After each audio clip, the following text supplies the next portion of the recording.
ఈ నిమిషం కోసం ఎంత కష్టమైనా పడొచ్చు అనిపించింది స్వామి.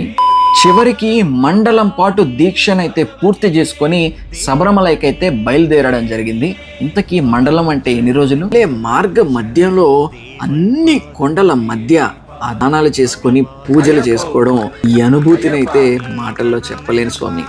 నేను కన్యాస్వామిని అవ్వడం వల్ల మొదట ఎరుమేలికైతే వెళ్ళి అక్కడ నుంచి అందరం నాట్యం ఆడుకుంటూ పంబ వద్దకైతే స్టార్ట్ అయ్యాం స్వామి. ఇంతకీ కన్యాస్వామి అని ఎవరిని అంటారో తెలుసా? ఈ దీక్ష మొత్తం ఒక ఎత్తు అయితే ఈ శబరిమలై కొండ ఎక్కడం ఒక ఎత్తు.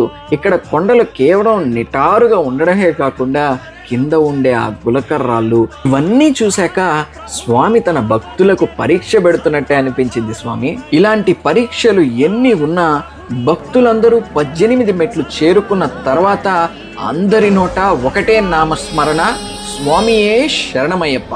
మీరందరూ కూడా కమెంట్ సెక్షన్లో స్వామియే శరణమయ్యప్ప అని కమెంట్ చేయండి స్వామి.